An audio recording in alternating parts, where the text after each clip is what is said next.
Welcome to our channel, Couples Inc. where we are inked in love. I'm Bobby. And I'm Lisi, and this is our story of how we met. So, starting off, I was a young lad growing up in the streets of Houston, Texas. And I saw this girl at church. I was like, yo, mommy's looking fly, you know what I'm saying? That's what I was thinking in my mind, you know, and it's like, yo, I gotta holler at her. You feel me? No, I didn't say that. I didn't say that. I sang in the choir, and I was taking off my choir robe, and I saw her, and I was like, let me put this choir robe up. Let me go talk to her. And so I walked her, she was laying up against the wall, and I walked up to her. I said, hey, told her my name, asked her what was hers. I said, were you in college? Knowing that I was in high school. I said, are you in college? She said, no, I'm in high school. I said, okay. I said, what school you go to? Now, of course, in our neighborhood, there was only 2 high schools. They were rivals. Rival high schools at that. So surely, it couldn't have been the one I went to. So, she told me the school, and I was like, oh, you know my cousin? She said, yeah. I said, okay, cool. So fast forward, as our conversation goes on, I asked her for her number. And she told me I had to ask this dude that I knew who played the drums at the church. And the reason why was because he had invited me. And at that time, I was dating. I didn't care. And he was one of the guys that I was dating because I didn't care. Wasn't really in a relationship. I didn't care. And I thought it to be just a little trashy to give him my number when I was there trashy. with someone. I didn't care. And so I told him he would have to ask the drummer, knowing that he wouldn't. And so I turned and I looked at him and I said, he's not going to give me your number. So she goes, I turned my head to the right and looked back, and that girl sprinted out the door like Carl Lewis. Like gone. Like all I saw was dust. That was it. Well, fast forward. It was 2 years. 2 years times later. in between that moment and the next time that I saw him. I joined this particular community choir. Yep. And when I joined the community choir, he was in the choir. Yep. And they practiced at the same location Where we initially met. And when I saw him in the tenor section, I said, that's that guy that was asking me for my phone number 2 years ago. Now, granted, 2 years had passed. And I didn't know who she was. He did not know who I was. She was like, oh, I remember you from that church. I said, what church? Wait. He could not tell who I was because I had turned my hair coal black, which it wasn't when he first met me. I didn't see her hair when I first met her. I had on a hat, but my hair was kind of coming out. She had on a hat, but I didn't see her hair. I saw her hat. Also, I had lost her hat changed color? I had lost about 45 pounds. Again. And, that was not a factor. That it was because I looked kind of different in the face. If you lose about 45, 50 pounds, but... Nope, that wasn't it. Oh, well. So anyway, she like 2 to 3 times was like, oh, I remember you from the church. And I'm looking at her like, girl, I have never met you in my life. And so I was just like, you know what? Okay, well, he doesn't remember me. Cool. I just, was trying to make conversation. I did remember him, and I wanted to acknowledge that. And then it dawned on me. Ooh, okay. I said, I may have a chance, player. May have a chance. So anyway. Whatever. So we started talking and we realized that we lived 3 streets away from each other. And we were going to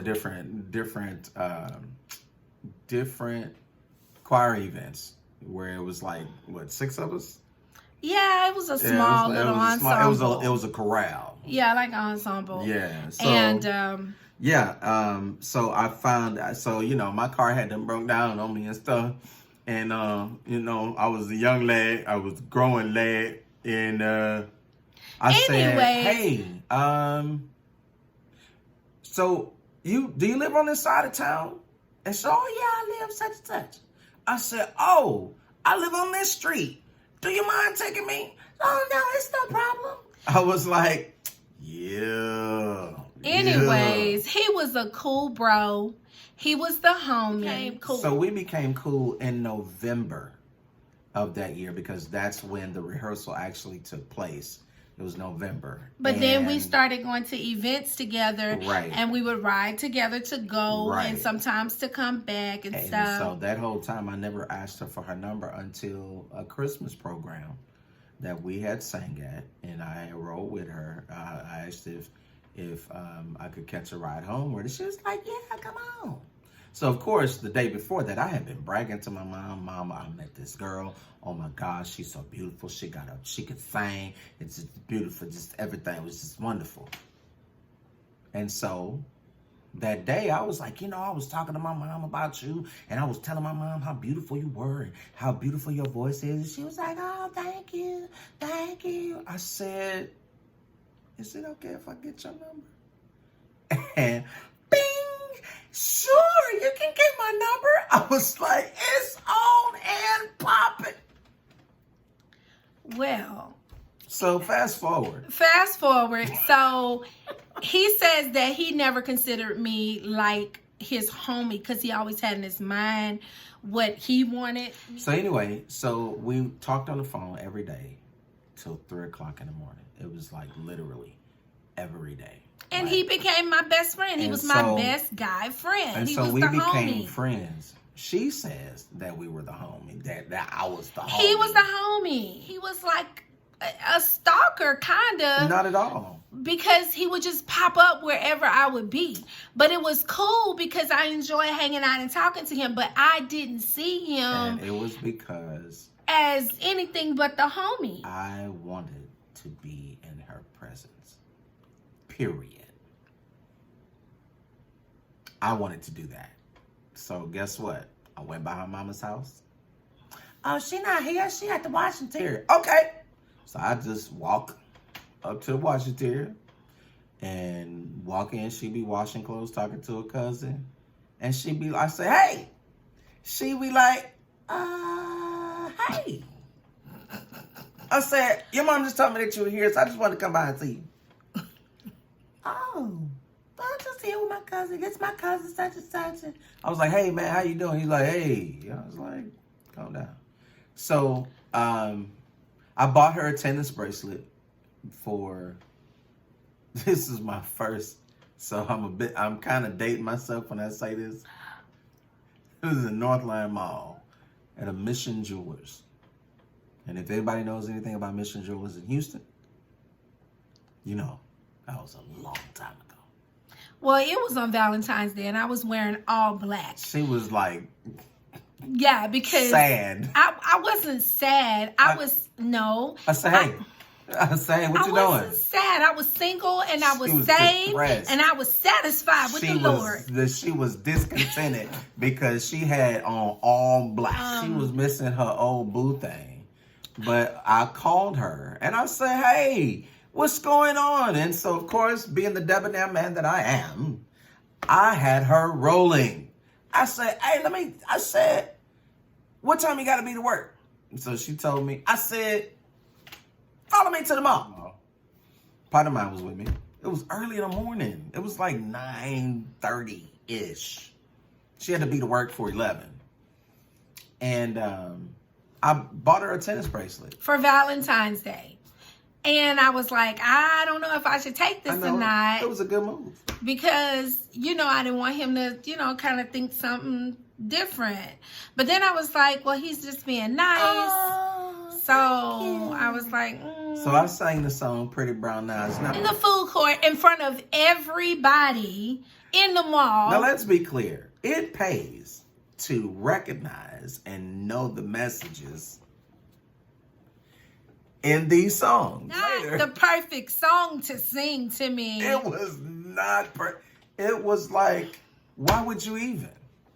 So the only reason why I called her Pretty Brown Eyes is because she has beautiful brown eyes. Like when the sun shines in her eyes, it's a chestnut brown color. Oh. That's And because then I when look he in her met me, eyes. I was wearing hazel contacts that were extended wear, and I would wear them Couldn't all of the time. All the time. And so he never asked, so I never said She never anything told. about it. And one day he was like, "Yo, There's something it's different about your something different eyes. about you." I don't know what it is, but it's something about, and you know, she does. I said, what's funny? She said, I had on contacts. I wear contacts. I said, oh my God, that's right. And he didn't know because my mom's I was eyes so are busy looking hazel. at her eyes. My brother's eyes are hazel. Like, her eyes are just like captivating. Oh, thank you, boo.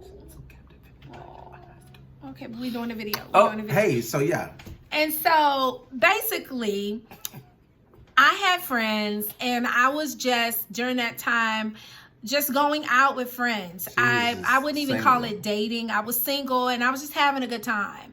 And I didn't have to necessarily be concerned about who came by, who called when I was with somebody, because I was not committed to anybody. Oh, I was concerned. And I wasn't I didn't belong to anyone, and I wasn't sleeping around with anybody. As so far as I just had concerned, friends. She belonged to me.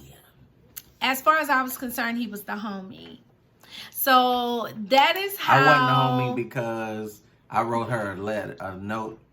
Said, I like you. Do you like me? Circle yes or no. Roses are red, violets are blue. Can me and you get together? Something along those lines. And if you want to know what happened when he read that letter to me, then click on the next video. We'll tell you more about it. So again, this is Bobby. And this is Lacey. And we're Couples Inc., where we are Inked in love. Take care.